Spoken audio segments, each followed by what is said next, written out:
Hi sweet friends, I'm Mary from marysnest.com, and here on my YouTube channel I share traditional recipes for making nutrient-dense foods using simple ingredients. And today I'm going to show you how to make a foolproof sourdough starter with a secret ingredient, and it works every time. When you're preparing to make sourdough starter, you have a lot of options available to you.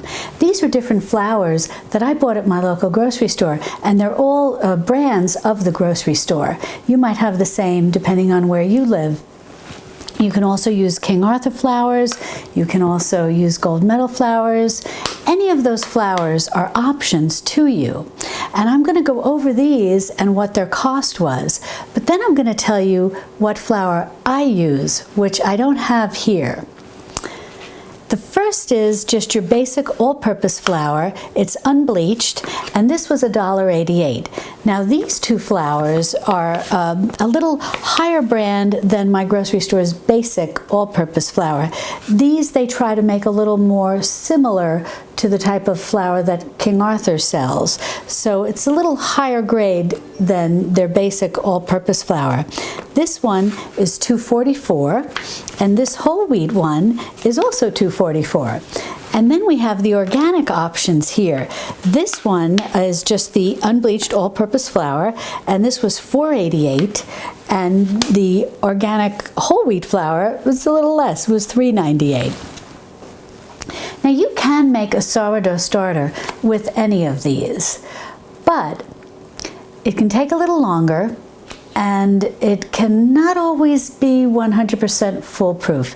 Starting with all-purpose flours, it can be challenging, and I've had ups and downs with it. Whole wheat flour, this one is also all-purpose, so even though it's organic, I'd put it in the same category with these. Whole wheat flour is, I find, a little easier, but again, it's not perfect. It's not always foolproof. So what I like to do is use rye flour. Now, rye flour can be a little harder to find at your local grocery store. Sometimes my grocery store will have it, and it'll be sold in the section where they have all the Bob's Red Mill flours that come in the little small packages, but not always. And the same goes for your more upscale grocery stores like Whole Foods. They sometimes will have it, but it's not consistent. So you may have to order that online if you want to make this starter with rye flour. Now, if you say, no, I don't want to have to worry about ordering anything, I just want to use one of the choices that are offered at my local grocery store, then I may be inclined to recommend to go with the whole wheat. I think this is a little easier. Now, that said, Vicki from Vicki's Country Home, who has a YouTube channel that I'll link to below in the description, does have a video, it's part 1 and part 2, on how to make a starter, a sourdough starter, just using all-purpose flour. And I think it takes her about 7 or so days to do that, but she is successful, and she gives excellent explanation on how to do it. If you use rye flour, it's most likely going to take about 4 days, so it's a little shorter, and I personally think a lot more predictable.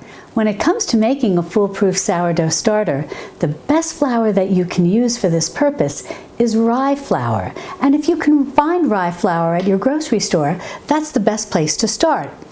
But if you can't, you may have to order it online. But if you're going to take that step where you have to order something online, I would recommend ordering rye grain. And the reason is, the fresher your flour, the more successful you are when it comes to making a sourdough starter. And that holds true for whatever type of flour that you use. If it's freshly milled, your chances of success with a sourdough starter will increase tenfold. Now, if you do find rye flour at your grocery store, or you want to order rye flour, I just want to let you know, for about 1.5 pounds of flour, of rye flour, you're going to pay about $5 or so. But don't worry, because you don't need to use that flour to make all of your bread, which would become a little expensive. but you're just going to use that to get your starter going. And then once it's going and bubbling and doing well for you, you can use that starter to make white bread, whole wheat bread, whatever kind of bread, sourdough bread you want to make. And you're just going to reserve a little of your rye starter, and you're going to feed that and keep it going for the next loaf of bread that you want to make. And even if you make white bread, given the small amount of starter that you use, you're not going to have a strong rye taste in it, so you don't need to worry about that. But if you decide that you do want to buy a rye grain and grind it yourself, it's very economical because you can get about 5 pounds of grain for around $7. You have to shop around a little on the internet and see what you can find. Arrowhead Mills sells it, and I believe there are other companies. Bob's Red Mill may sell the whole grain rye flour or the whole grain rye seed. I'll have to check on that, and I'll leave that information in the description below. But it does become more economical than actually just buying the rye flour. And what I do is buy rye flour. I buy the grain, I buy it in bulk, and I just store it in a plastic bin like this. I just want to show you that. And that way I always have it ready to grind when I want to make my sourdough starter. And I also enjoy, the reason I buy this in bulk like this is I enjoy making rye bread. So I'm just going to put that down here for now. Now the next step is, what do you do about grinding grain? If you have a mill, that's wonderful. And I'll show in another video when I actually use a grain mill to grind the grain. But what I wanted to talk to you about today was, I wanted to have a little fun. This is my Vitamix. And this Vitamix, I think, is about 27 or 28 years old, and it's still going strong. Now, I have no relationship with the Vitamix company, but I really think very well of it, and I get a kick out of how it's still going strong and working beautifully for me. It's quite different than the Vitamixes that you'll see today, but I understand that some of the Vitamixes come with a certain type of blade in which you can grind grain. And I have a friend, I don't know if she has that specific blade, but she bought her Vitamix quite a few years ago, and she used it to grind her grain. Maybe it had the little grain blade in it. I think they call it the dry blade or something like that. I'm not really sure. But in any event, the tip that she gave me when using a Vitamix to grind grain, and mine just has the same blade no matter what, there's nothing unique about my particular Vitamix, but the tip she gave me was to put your grain in the freezer so that when you go to grind it in this type of machine as opposed to an actual grain mill, that it'll keep it from overheating. And I thought that was very interesting. So I thought I would have some fun today, and rather than using my grain mill, I'd show you how I used to grind grain using my Vitamix before I got the grain mill. Now this is a cup of rye seed. It's quite cold. The bowl is cold as well. I just took this out of the freezer a few minutes ago, and I'm going to go ahead and put this into my Vitamix. Now, something that I want to say is, my Vitamix is so old, and it really is a workhorse, and it's still going strong. And so I go ahead and grind grain in it like I'm going to show you now. But certainly check with your manufacturers of the Vitamix you have. Check with your manufacturer's instructions and see what they recommend, because you may not be able to do this, but I've used this old one to do it, and it's kind of fun, and it's always been successful. Now I just wanted to mention, I think I said previously that it has a dry grains blade. I think the correct thing is that the Vitamix has a dry grains container, and that's a different container that you put onto your Vitamix instead of the one you use to whirl wet things like smoothies and so on and so forth. So if you have the more modern day Vitamix, in order to grind the grain, you'd need the dry grains container. Well, anyways, mine's metal. This can pretty much withstand a lot of things. So what I'm going to do is, and you might, this is funny because they have a forward blade and then a reverse blade, and you kind of go back and forth with it to grind different things. But generally, to grind the grain, to get it to the consistency that I like, it's about a minute or so. So it's going to be very loud. So I'm going to start this up, and then when it's all ground, I'll show you what it looks like. Well, I just put this dish towel on top to keep the flour dust from flowing out, because my Vitamix actually just has an open feed tube here. It doesn't have a solid closed lid. Well, anyways, the flour is going to be beautifully ground, and I'm going to show this to you. As I said, it takes maybe about a minute. It's sort of on and off. I stop it and then I check it and stop it and check it. Possibly the modern day Vitamixes in their instructions give clear instructions on exactly how to grind the grain, but this is just what I do with my old one here. And I have to tell you, look at this. This has really come lovely, and I'll bring you in closer when we actually do the starter and show this to you, but I'll just try to show it here. It just ground it up beautifully, and the perfect consistency for making a sourdough starter. And how I came to use rye flour, I have to tell you, this is something that my mother taught me how to do, because my father very much liked rye bread. He grew up in Jersey City and worked at a little grocery store that was next door to a German bakery. And a lovely German lady named Mrs. Linda would give him big slices of rye bread that he would make a sandwich with liverwurst from the little grocery store that he worked in. This was the 1930s. It was a little old-fashioned grocery store.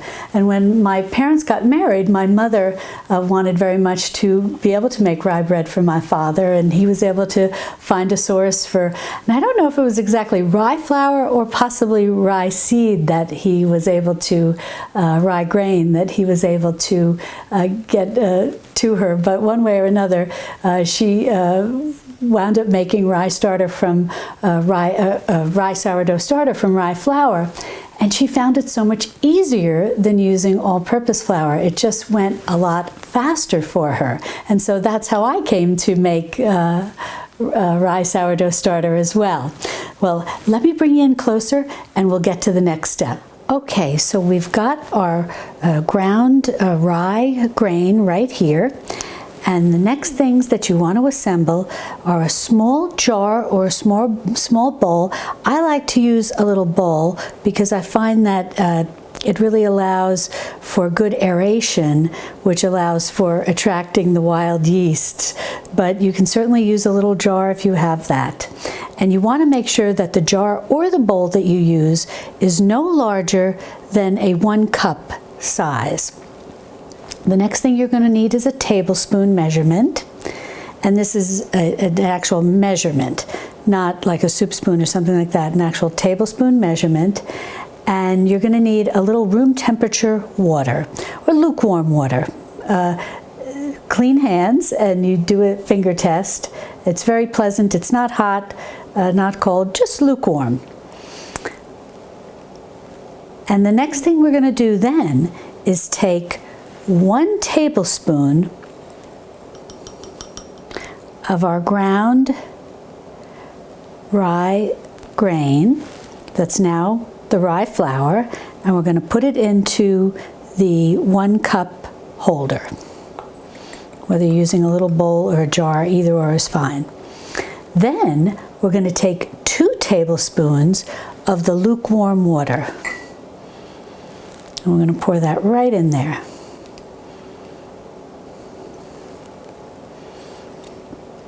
And give this a good stir to get everything mixed in nicely.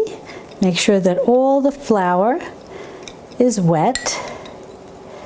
Just keep mixing that till you get all the little bits and pieces in there nice and wet. Perfect. Alrighty. Now, all we're going to do is take if you have a little cover for the jar, great. If you're using a jar and it has a lid, that's fine. Just put it on gently, just loosely. Don't tighten it. This I'm just going to rest right on the top like that. If you are using a little bowl like this and it doesn't have a cover, you can just put a little cloth. Basically, we just want to keep the dust out, but we want to allow for air to get in. And that's it. Now, all we're going to do is, let's count this as day 1. All we're going to do now is find a nice, cozy place to put this in where it can be warm and undisturbed. You want to find a place in your kitchen that's about 75 degrees. So on top of the fridge, in a cupboard, in a pantry, on the countertop, depending on what time of year it is. But you want it to just be at about 75 degrees. So that's day 1. Then on day 2, we're not going to do anything. We're just going to continue to allow it to sit in its nice warm place, undisturbed, and wait. Then on day 3, we're going to remove the lid or unscrew the cap if you're using a jar, but again, it shouldn't be tight, just loose. And then we're going to add 1 more tablespoon of the flour, stir it in, gently top it off with the lid, and leave it undisturbed again in a place that's about 75 degrees. Then, come day 4, we're going to add 2 tablespoons of the lukewarm water and 2 tablespoons of the rye flour. And we're going to stir, make sure all the flour is moistened with the water. And then we're going to put the lid back on, just gently, and we're going to let everything sit quietly for another, in a warm spot, undisturbed, 75 degrees approximately, for another 8 to 12 hours.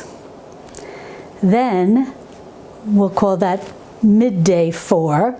Maybe if you do this in the morning and then come day 4 in late afternoon, evening, if all goes well, and it should, you should have your sourdough starter. So this is day 1. I'm just going to put this in a nice place, warm in my kitchen, and leave it undisturbed. Just check on it tomorrow, but I'm not going to add anything. I'll bring you back on day 3. We'll add a tablespoon of rye flour. Well, actually, I'll bring you back on day 2 so that you can see what's going on. And then day 3, I'll bring you back and we'll add the flour. And then day 4, back again, add flour and water, and then at the end of day 4, I'll show you what we have. Alrighty. Now this is day 2 for our rye sourdough starter. And as you see, not much is going on. It's been approximately 24 hours. I'm going to give it a little stir just to aerate it a bit. And you'll notice that it has a mild aroma. Somewhat sweet almost is the best way I can explain it. Some people say it smells like honey. And that's probably a quite accurate description. So that's it. That's all you need to do. It's about 24 hours after day 1 when we first put the freshly ground rye flour into this bowl with a little bit of water. And now all I'm going to do is put this lid, I'm not pressing it down or anything, just lightly. If you're using a jar, just put the lid on, but don't tighten it. And again, I'm going to put it in a warm place in my kitchen. You're looking for about 75 degrees or so, and let it be undisturbed till day 3. And at day 3, we'll take the next step. Now today is day 3 of working with our sourdough starter. And as you might be able to see, there's a little bit of foam starting to form, and the aroma is still with that somewhat, as I had mentioned earlier, somewhat of honey. It smells a little like honey. It's kind of the best way I can describe it. And it's a little bit foamy. And what we're going to do today for day 3 is we're going to add 1 tablespoon of rye flour. Let's put that in. And then we're going to add we're not going to add any water. We're just going to add this 1 tablespoon of rye flour, and we're going to stir. Tomorrow, day 4, we're going to add more rye flour and then some water. But for day 3, we're just going to add the 1 tablespoon of rye flour. And we're going to mix it in really nice, aerate it. It's kind of why I like using these little mini bowls instead of jars. I feel that it makes for a nice aeration. Well, that's great. Okay, we've got that mixed in nicely. So what we're going to do is put the lid back on, and again, as I said, you know, I'm not pushing it down tight. I'm just using it basically to cover it, to keep the dust out. If you're using a little jar, put the lid on, but don't screw it on. Just, you know, basically you're resting it on top, just again, you know, to keep the dust out. We're going to put this in a warm place. As I said, we like to keep it somewhere about 75 degrees and undisturbed. And then we'll come back tomorrow for day 4, and we'll see what's happened between day 3 and day 4. And on day 4, we're going to, just to give you a little preview, we're going to add 2 tablespoons of lukewarm water, and we're going to add 2 tablespoons of the rye flour. And then later in the day, on day 4, we'll call it day 4.5, about 12 hours later instead of 24 hours, we're going to check it and see how it's doing. And hopefully, we'll keep our fingers crossed, we'll have sourdough starter. And made with rye flour, a rye sourdough starter. Well, now we're at day 4 with our rye flour sourdough starter. And you may notice we're starting to get some little bubbles. And the fragrance is going, or aroma is going from the honey-like smell that we had in the beginning to developing a slightly more yeasty aroma. And you'll see all the little bubbles are starting, just little by little. It's not really much rise out of it, but we are getting the bubbles. So now for day 4, what we do is we put in 2 more tablespoons of our rye flour, just to even that out, and then another tablespoon for a total of 2 tablespoons. We'll put that in there, and then day 4, here we are, we're going to also add 2 tablespoons of lukewarm filtered water.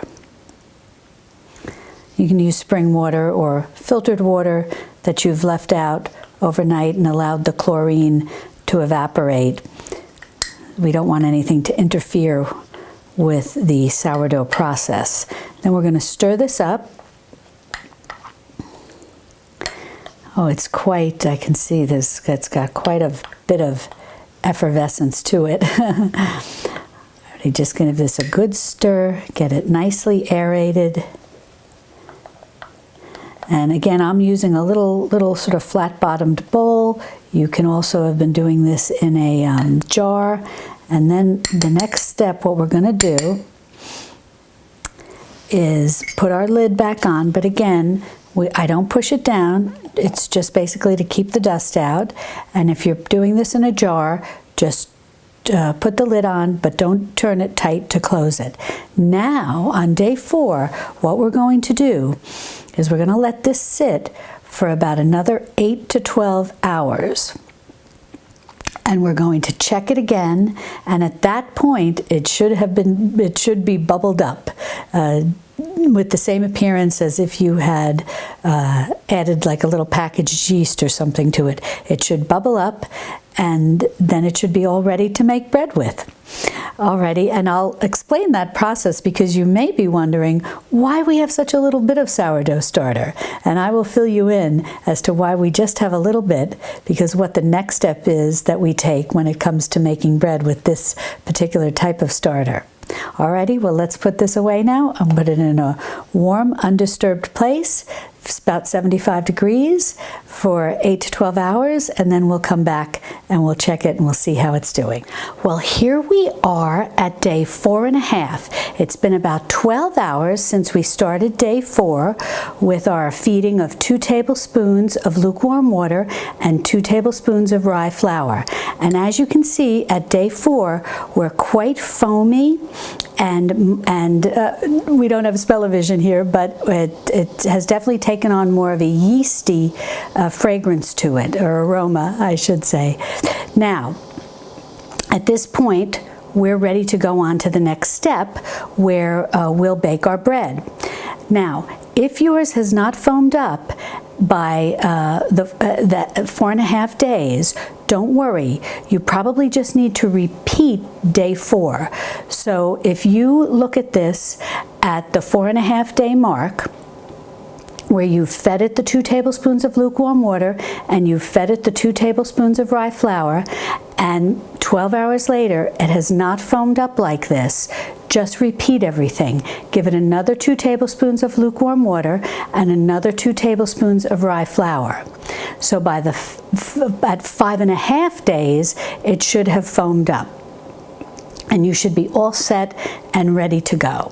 Well, as I just showed you up close, my rye sourdough starter is very bubbly and foamy and effervescent, quite ready to go to our next step of the process of making the sourdough bread. And you might be saying, gee, this doesn't really seem like enough starter. It's more than enough, and the reason is, what we're going to do is we're going to make what's called a sponge, and then we're going to use the sponge to bake the bread. And what's nice about that is you never have to keep a large amount of starter on hand, because every time you go to make your sourdough bread, you make a sponge and then use that in essence as your second starter, so to speak, to make your sourdough bread. So let me show you how that works. The first thing we're going to do is take 2 tablespoons of our rice sourdough starter here. We're just going to take 2 tablespoons, and that's all you need. And now, as I'm doing this, I just want to mention to you, if you come to day 4.5 or day 5.5, if it took you 5.5 days to get your rye sourdough starter foaming, and you say, oh, I'm not ready to make bread, no problem. This will stay quite hearty for about a week in your refrigerator. And then all you'll have to do is feed it when you're ready to bake bread, and it'll be ready to go to make your sponge. If you want to keep it in your refrigerator longer than 1 week, you then will have to what's called revive it. And basically reviving it is going to involve going through the process where you'll discard half of it, which isn't really a big deal when you're dealing with such a small amount. It's not like you have a large amount of sourdough starter and you feel terrible about throwing it out. But even then, you don't have to if you were making a traditional sourdough starter with all-purpose flour. You can always make pancakes or something like that, and you can even do that with the little bit you would have here, but it'd be a small, what do they call them, silver dollar pancake. And then so you would have to revive it, going through discarding half of it and then feeding it with the 2 tablespoons of rye flour, the 2 tablespoons of lukewarm water, and give it a day or 2, possibly more, to revive. So that's that. Now we've got our 2 tablespoons of sourdough starter in here. We're going to need a 1/3 cup of water, just room temperature. And I do use filtered water that doesn't, that I've let the chlorine evaporate out of, just so that it doesn't affect the sourdough process. And then to that, I'm going to add a 1/3 cup of the rye flour. Now this is the rye flour that I freshly ground to make the starter, but if you have rye flour that you've bought in a package that's already been ground for you, that's rye flour, that's fine. You can use that too, either or. Okay, and we're just going to stir this around, and that's it. We just want to make sure all the flour is wet, and then that's it. We're just going to keep stirring this. And the next step that we're going to do is leave this for approximately 6 to maybe 10 hours. And at that point, this is going to be very delightfully foamy, and definitely have the yeast smell. And just cover this and put it in an undisturbed place.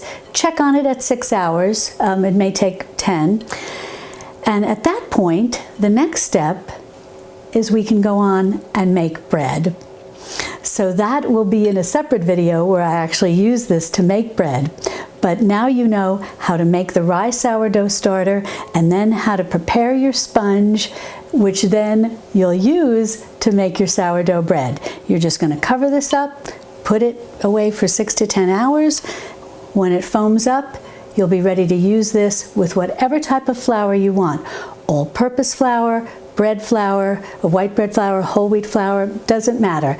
This sponge is very versatile and it'll work with any type of bread that you want to make, and you really won't get a strong rye, if any taste of rye at all, because of the small quantity that we're using. But it gives a nice powerful punch and it'll give you a nice rise to your dough. For complete printable instructions on how to make the rye sourdough starter and the rye sponge, please visit my website, marysnest.com. And if you like this video, I hope you'll give me a thumbs up and share it with your friends. And if you'd like to learn more about traditional foods cooking, I hope you'll subscribe to my channel and click on the little notification bell below that'll let you know each time I upload a new video. Well, I want to thank you so much for joining me here in my kitchen. That's all for today, but I do look forward to having you join me next time right here in my Texas Hill Country Kitchen. Love and God bless.